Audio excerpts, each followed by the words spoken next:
It is a glorious time to be a Sanji fanboy and a Sanji fangirl because Sanji, confirmed by Eiichiro Oda in the latest chapter of One Piece, Sanji confirmed has the traits to be a Conqueror's Haki user. There are no ifs, ands, or buts about it. Sanji has those traits. The path forward to Sanji having what Gabon has, if not even better, has been set by Oda, and it's a beautiful thing. So my Sanji fanboys and fangirls across the entire world, rejoice, because our boy is continuing his legacy of supremacy. Not just character supremacy, but also combat supremacy as well. Oda has set the path. And as someone that has defended Sanji for years, over a decade, as one of the Sanji faithful, a fanboy of Sanji, fighting tooth and nail all fronts, like I'm an Axis power in World War II against the Sanji haters, ooh-wee! It is vindication on a whole new level. Oh, what a great time to be a Sanji fanboy and fangirl. And there's a lot of questions and a lot of layers as to what is going on now with Sanji and the road to Conqueror's Haki. The key thing here is the dam that Sanji has in front of him that is blocking the flow of Conqueror's Haki. And what that dam is, we'll save for another video. For this video, I want to focus on what kind of king Sanji will be. According to Scopper himself, Sanji has those traits, but it is being blocked in some way by his quote-unquote masochistic tendencies, or burdens, if you would. However, if Sanji genuinely desires, which he does, for Monkey D. Luffy to be king of the pirates, then Sanji himself must also figure out what kind of king he seeks to be. What kind of king does Sanji want? What makes the most sense given his character, given his desires, given his tendencies, given his vices, and given how Oda himself views the character of Sanji? Future king of the pirates, Monkey D. Luffy, king of hell, Zoro. What kind of king will Sanji be? And with Oda knowing him, there's going to be a lot of levels to it. And I'm gonna try and match suit here because I have three and a half options as to what the road is for Sanji and his Conqueror's Haki, what kind of king Sanji will seek to be. And first of all, we gotta start off with the man that Sanji is gonna mount after in the future, Scopper Gabon. Scopper Gabon, as some call him, only me obviously. Let's go there. Number one, the King of Passion. Remember the old school Thriller Bark meme, where Zoro, Sanji, and Luffy are knocked out by Gekomori's powers. And then to wake them up, Usopp yells that there is a pretty swordswoman that has come with a lot of meat.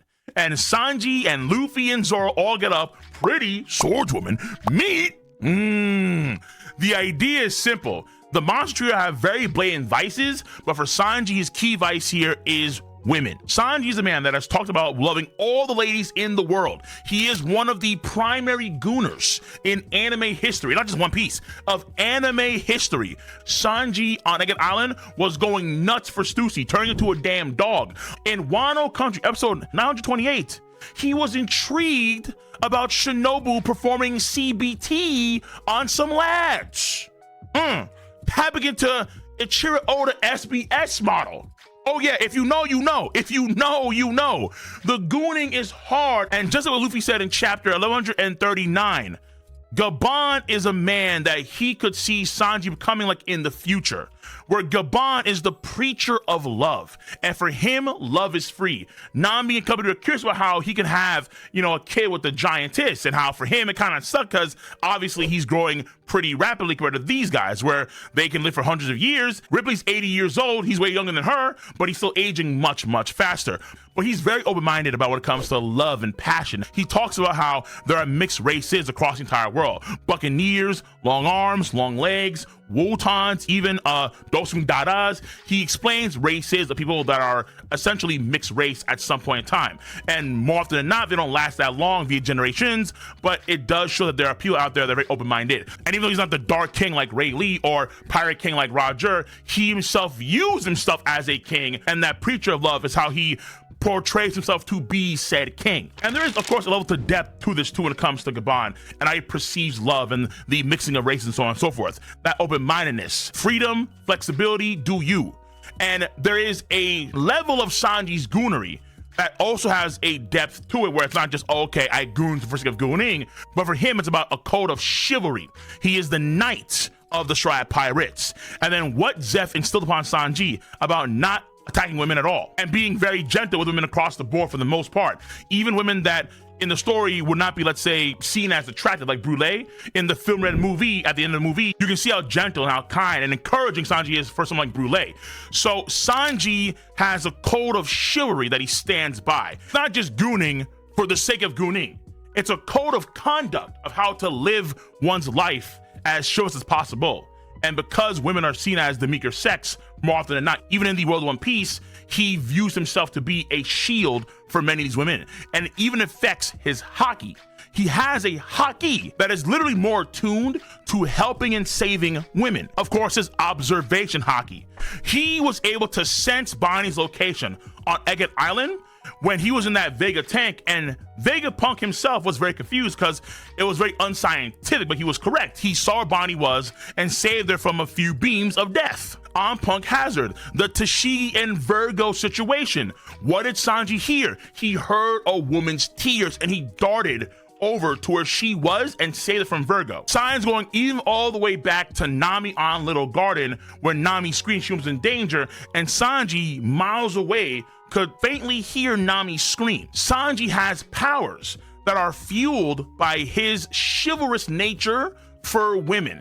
And so the gooning is the surface layer, but then beyond that, it's his chivalry and his idea of chivalry that he tries to uphold, even when it's detrimental to the crew at large, whether it be on Enies Lobby with Khalifa, whether it be with Wild Country and Black Maria. Even when it's a detriment to the crew, he still maintains who he is in the chivalrous ways.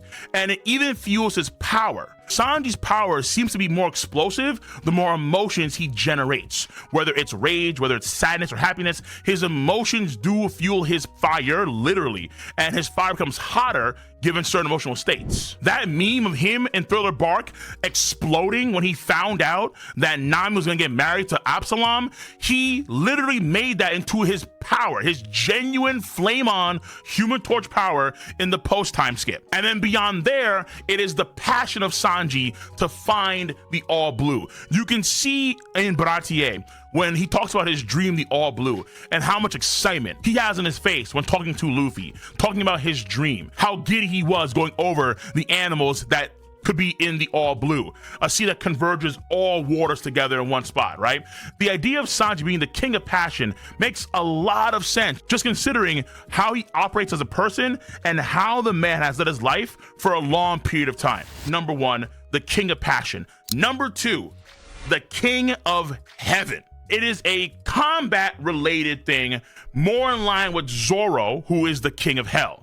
You can see we're going this rear. You can clearly see it. It is the dichotomy of yin and yang, black and white, harmony and chaos, angels and devils. It's the same concept here. A lot of us know by now, but Zoro is essentially the proverbial sword of the crew. He is the blade that cuts down all foes that stand against the Strat crew. Whereas Sanji is the shield. I have no shield on me. Like, what can I do? You know what? Okay. He is the shield. What? Okay, just roll with it, okay? He is the shield of the crew. You have the sword and you have the shield.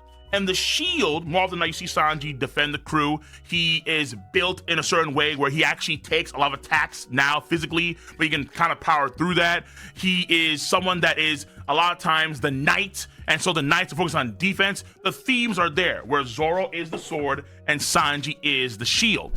And their powers, again, are kind of made that way too, where Zoro, in terms of a power sense, is more offensively focused, and Sanji is more defensively focused. They both have, of course, good offense and both good defenses, but one of them leans more towards the other. It is the balance to be the wings of the King of Pirates. What we see with the image of the sun god Nika, or I guess Joy Boy, where you see that sword and shield, Luffy doesn't wield a sword and shield himself, no. but he has a symbolic sword in Zoro and a symbolic shield in Sanji. And since in the Wano country, Zoro proclaimed himself to be the king of hell, a man that wants to be the world's greatest and strongest swordsman by beating Dracula Mihawk, thereby a king in his own respects, Sanji would follow suit in some way, and for him be the king of heaven. When you go back to Fishman Island after the 2 years of training, after 3D2Y, and you see all these skills that were created by the Straw Hats, the new moves, the new skills, new techniques, and so on and so forth, one thing that was focused on a lot was Sanji's skywalk. Sanji mimicking the moonwalk, the Geppo that you saw from CP9 at the time, and him mimicking that to be able to fly around and help Shirahoshi from the flying type fishmen that are going to skewer her. That was a very big thing that Oda gave a lot of focus to. The King of Heaven was able to achieve his freedom from the Okamas that way during the time skip, where they were hunting him down. He was cornered, and Sanji began to fly. Flying is also, you could argue, synonymous with freedom in many respects. You are not bound by the earth. You are heaven bound, all right? You are skyward bound. And ironically enough, when it comes to their mothers, Zoro and Sanji, Sanji's mom is Sora, sky, whereas Zoro's mom is Terra, earth. So once again, play on that dichotomy of heaven and earth. So the idea for Sanji being the king of heaven is more of an idea that plays on Sanji's combat rapport, given how he fights, where he does move around the air quite a bit whenever he fights. He's one of the few characters in the crew that can be in the air for a prolonged period of time. It's a play on Zoro's king of hell, and they can argue too, in terms of the thematics of it, knights tend to be very religious, God-fearing people for the most part. A lot of the chivalrous tendencies are backed up by religion, backed up by the faith, by heaven on high, God, right? So you can make those plays with Sanji, especially if Sanji can tap into something new for him particularly that plays into being able to fly more freely, a new way of doing a skywalk, potentially a germ mutation of his, that kind of stuff. So there could be plays even in the future coming up when it comes to Sanji. That's again the inverse of Zoro's, but a play on heaven and earth. So that is number 2, the King of Heaven. Number 3, the King of the North. The King in the North! The King of the North. That's right. We're going back to Game of Thrones here. Jon Snow and then later Sansa, the kings and queens of the North.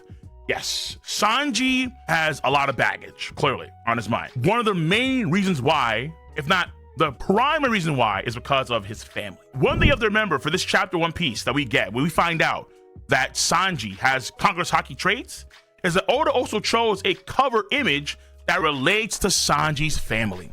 You have Reiju, who is protecting the ugly duckling, as the other swans, they are being down on him. Sanji has so much baggage with his family, and when it comes to being a king, one you have to realize that Sanji comes from a line, a lineage of rulers. Germa used to rule the North Blue with an iron fist. The major reason why Germa wanted to team up with Big Mom in the first place and leave the umbrella of the world government was because they wanted conquest of the North Blue with Big Mom's assistance. They would give Big Mom their technology and that kind of stuff, and then with that, they would gain her military might to conquer the North Blue. And this is a shame of Germa for them to have lost 300 years. When you go back to chapter 871, you can see how ashamed Judge is with the fact that he put his faith in someone like Big Mom, and he trusted her willingly with the souls of those German citizens that have been 300 years in the making, hoping to find a home. Germa is the kingdom without a true home. They live on these snail boats, and their kingdom follows along with them. They have no true land to call their own. And even though Sanji has resolved his issues, quote unquote, for a reason, with his family, I believe, honest to God, there's still a lot more to go with Sanji and his family in the future. I can see them playing a big role in the future, let's say in the final war, because of their ships and ships alone, where they can literally move massive people up the red line. Remember this, Sanji was born in the North Blue, but he's found in the East Blue in Baratier. Why is that? Because back in the day, the Germans, they went over the red line with their snail boats, and then they moved from the North Blue to the East Blue. So that right there is an insane tactical advantage in war, particularly against the Holy Land. So I could see Sanji playing a big role in that way. And furthermore, I think for a lot of the post-time skip, Oda has been priming Sanji as a leader. Have you noticed that? Oda has given Sanji a lot of leadership roles in the post-time skip. In the pre-time skip, Sanji was more cloak and dagger, Sly Cooper and Thieves. He was more of an op. He was more of a stealth guy. He would go off on his own, do a stealth mission, come back, smoke a cigarette, bingo. And then that'd be Sanji. But in the post-time skip, there's a lot less of that. It is what it is. It does suck. But he's replaced that. Oda has replaced that with a lot of major leadership roles with Sanji. On Punk Hazard, when the kids were going crazy and they were pressuring Nami, Robin, and Chopper, who was the one that led the Marines to subdue the kids? It was Sanji. Sanji coordinated the Marines to do X, Y, and Z, and then they got the kids pinned down, and they were able to mention the drugs on the kids and save the kids. Sanji was the one to organize the Marines to do that in the first place, as they ran past Zoro, making fun of Zoro and Monet. Then you have Dressrosa, who was the one that led that half of the Triad Pirates when they split off. Because Big Mom was at sea, they were trying to go back to Dressrosa, they couldn't, and so they had to flee to Zoe early. Who was the one that led the Triad crew at that point in time? It was Sanji. Sanji was the one that coordinated an attack against Big Mom's ship, and then they followed Sanji's orders, and then they bolted out of there. And Sanji was the one that was running the show for the most part with that the crew. It was Sanji who was leading them. And then on Whole Cake Island, who is the one that leads the chefs all together, including Pudding, to bake the wedding cake to subdue Big Mom's hunger pangs so she doesn't go around killing tens of millions of cats? Sanji. Sanji was the one who was leading even the chefs on Whole Cake Island. They coordinated together and they were able to stop Big Mom's hunger pangs. A lot of leadership roles in this series have been given to Sanji, particularly in the post-time skip. Think about another user of Conqueror's Haki in the same arc. Katakuri. Katakuri, as far as we know, wasn't trying to be a king of anything, really. But Katakuri was seen as the default second-in-command leader when Big Mom was going through her situation with the hunger pangs. When Big Mom leaves the chateau and she hunts down the Straw Hats and she's going insane, they default to Katakuri's advice about what to do, where to go, how to coordinate. It was even seen as impossible by most of the family that Katakuri would lose in a fight. That's how they viewed Katakuri. Katakuri is not, I'm gonna be king of X, Y, and Z other, but Katakuri was viewed as a king based on his leadership of the crew and how he himself wanted to protect his family. There are many folks that you see in the world of One Piece that have not necessarily kingly ambitions, but they themselves are kings, respectively. Like, for example, Whitebeard. Whitebeard, when he was younger, he didn't want to be king of the pirates. In fact, when him and Roger talk under the cherry blossom tree, Whitebeard's like, treasure? Nah, I'm good, bro. I'm good. I'm chill with that. I don't want that. But what he did want, based on what we see when he was much younger, even before he joined the Rocks Pirates, he wanted a family. Kazoku. He wanted a family. And all these guys on that ship, they laughed at Whitebeard. But Whitebeard, decades later, will be revered as one of the kings of the New World. He has absurdly powerful Conqueror's Haki to back up that claim. Like Katakuri, right? Who protected the family, his family. Like Whitebeard, who protected his family. The shield of the Straw Hat Pirates, Sanji, protects his family.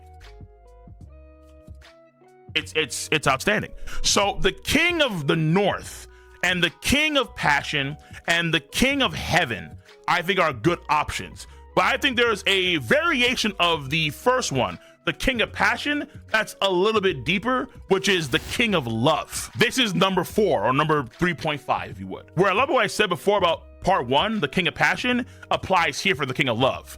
But there is something that is referred to a lot in the story, the power of love. It's what Sanji talks about in chapter 1078, when he takes the attack from S-Shark, and he says, hey, yo, young Jinbei, do you know about the power of love? You see that in Amazon Lily quite a bit, where love is a hurricane. And these are all Haki users, mind you, right? And Boa herself is a Conqueror's Haki user. And she's had forebears before her that have died of love sickness. So the power of love is a real thing for the Amazonians It's something that Sanji mentioned before. You could argue in a less meaningful way because for him, it was that German thing. But at the same time, he is also something that it's all about love. Not just gooning love, but also chivalry and kindness and so on and so forth. And then even Garp talks about it too. The fist of love, Garp.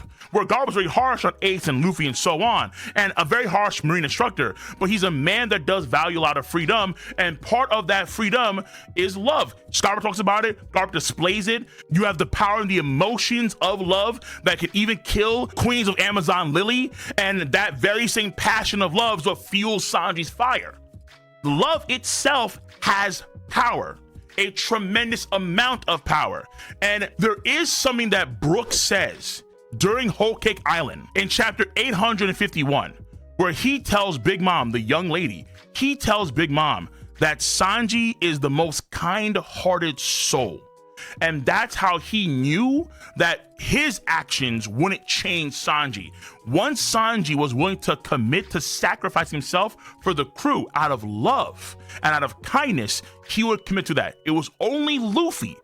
Brook knew it was only Luffy who would have the ability to change Sanji's thought process. It was only Luffy.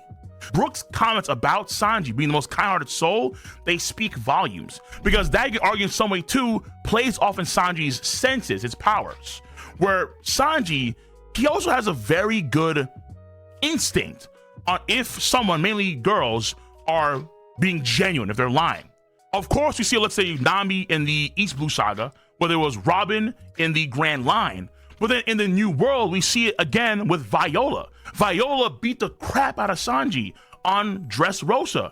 But he knew that she wasn't being genuine. He knew it was all a facade. He could feel it, he could sense it. It was almost as if Sanji could sense the true kind-hearted nature of someone like Viola. And he was right, he was spot on. Even when it came to Pudding, when Sanji sees her third eye, and she thought, of course you're gonna say it's disgusting, he loved her for who she was. Not what she thought would be the case at all. He loved her for genuinely who she was, and she broke down. She broke down in the middle of the ceremony. She stopped her whole plot, and she changed her character from then on because she was able to get that kindness from Sanji that very few cats showed her. Kindness, I don't want to say it's biblical, moving like Jesus a little bit. Turn the cheek, treat others as you would yourself, you know, that kind of stuff. But it is what it is. I don't know what to tell you. It is what it is. It's following a lot of that thought process, a lot of that conviction. Sanji, in many respects, can actually view it that way. And that kindness that he showed, let's say to the rats, the mice in his hometown, trying to feed his mom. Even seeing that one mouse that was the pet of the of Osom on Wano Country from Queen, right? What Brooke talked about, Sanji's kindness, is a part of that love, not just the passion and not just the gooning and the fervorism, but the genuine love that he's displayed in very deep and prophetic ways throughout the entire series. To this day, folks complain about Sanji leaving the crew, betraying Luffy, but he did it out of love because he loved the crew and he loved his family of the crew so much that he couldn't bear seeing an Emperor of the Sea kill his own crew mates. That's why he would bear the burden, even deal with his own family in the process. So Sanji being the king of love, which I would say is like the Super Saiyan 2 version of the king of passion, I would say it's absolutely possible without question. So at the end of the day, let me know what you think. What kind of king is Sanji aiming to be? What do you think makes the most sense given his character, given his history, given his abilities? Of course, if you're a YouTube member, you do gain access to this video first. So let me know, members first. And of course, in general, if you do enjoy your boys' video content, thumbs up, subscribe to the channel, and click on that bell to join the notification squad. I will catch you guys and gals on the flip side. See you. Bye-bye.